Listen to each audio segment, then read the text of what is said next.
नमस्कार, आप देख रहे हैं न्यूज़ बाइस्कोप। और जिस तरह से कल लाठी चार्ज हुआ है जेटेट आंदोलन को लेकर के, विधानसभा में लाठी चार्ज हुआ है। बबलू महतो जो छात्र नेतृत्व का आंदोलन कर रहे थे जेटेट को, ये देखिए ये घायल भी हैं, इनको चोट लगी है और काफ़ी बर्बरता से जो लाठी चार्ज किया गया है स्टूडेंट्स के ऊपर, इसको लेकर के सदन में भी मांग उठी है, नेता प्रतिपक्ष के द्वारा भी मांग उठ रही है।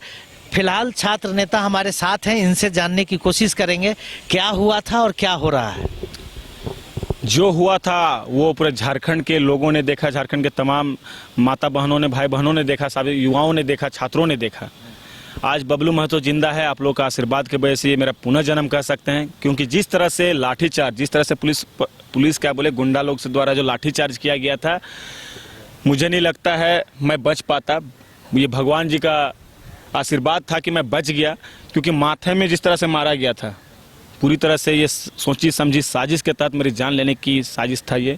क्योंकि बोकारो में भी आप लोगों ने देखा था। प्रेम महतो, एक तो ये बात आ रही है कि शांतिपूर्ण आंदोलन था, इसका लिखित आप लोगों ने दिया था, फिर ये स्थिति क्यों ये शांतिपूर्ण आंदोलन को उन लोगों ने उग्र बना दिया। उग्र इस आधार पे बना दिया। अच्छा, एक चीज बताइए दादा, क्या हेमंत सोरेन सरकार अभी चोरी नहीं कर रही है? तो हेमंत सोरेन ये नारे क्या गलत है क्या? हेमंत सोरेन मुर्दाबाद, क्या ये नारा गलत है क्या? अगर हम लड़ाई सरकार से लड़ रहे हैं तो क्या सरकार के खिलाफ नारा लगाना गलत है क्या? यही चीज वहां के अधिकारी पंकज मिश्रा और गणेश यादव जी को पचा नहीं। मुझे लगता है कुछ होगा संबंध उन लोग का, हेर फेर का, पैसा का, या फिर कुछ दिए होंगे। उन लोगों को पचा नहीं, उन लोगों को तकलीफ हुआ। उन लोगों का सीधा कहना था हेमंत सोरेन सर का मेरा नारेबाजी नहीं कीजिए, हमको तकलीफ होता है, दर्द होता है। ये कौन लोग? पुलिस के अधिकारी कह रहे थे नाराबाजी नहीं कीजिए हेमंत सोरेन के खिलाफ। अरे किसके खिलाफ बोलेंगे?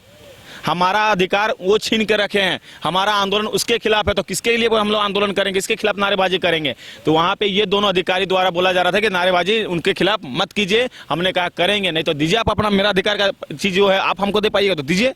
तो वो उग्र होते हुए वहां जो बैरिकेड लगा हुआ था, बैरिकेड को फांदते हुए आए और सीधा बिना कहे ना पूछे ताबड़तोड़ लाठी चार्ज करने लगे और मेरे माथे में सीधे मार रहे हैं। देखिए, लाठी चार्ज होने का कुछ कुछ नियम है। पहला ये कि आपको पहले चेतावनी देना होता है कि हम लाठी चार्ज करने के लिए जा रहे हैं, जो संबंधी यहाँ पे लोग हैं कृपया करके यहाँ से साइड हो जाएं। क्या हम लोग बैरिकेड तोड़ रहे थे? क्या हम लोग विधानसभा घुसने की कोशिश कर रहे थे? हम लोग शांतिपूर्ण तरीका से वहां पे आए थे और ज्ञापन सौंपने की तैयारी कर रहे थे। लेकिन ये पुलिस अधिकारी द्वारा जानबूझ के उकसाया गया है हम लोग को और हमें मारने की साजिश रची गई है।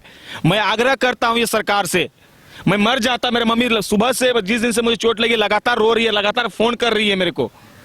तो अगर मैं मर जाता तो इसका जिम्मेवार कौन होता? सरकार होती, प्रशासन होती, कौन होता? अब आप क्या कर रहे हैं, क्या मांग है?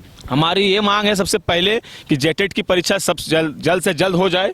दूसरी मांग, इस तरह के गुंडों को वर्दी ना दें, इस तरह के गुंडों को जल्द से जल्द सस्पेंड करें। यहाँ के अधिकारियों को, मतलब यहाँ के सरकार से और महामहिम से आग्रह करते हैं कि इस तरह के सांप को ना पालें। क्योंकि क्या इस संबंध में लिखित आवेदन भी कहीं? आवेदन हम लोगों ने दिया। और ये देखिए, ये है गुंडा, ये है गणेश यादव, विधानसभा थाना प्रभारी। ये है गुंडा जिसके द्वारा मुझे मारा गया, मुझे जान से मारने की साजिश रची गई, इसी के द्वारा मुझे लाठीचार्ज किया गया। मैं इसको सस्पेंड करने की मांग करता हूं। ये 18 बैच का है, इसका पूरा कुंडली निकाल के रखे हैं।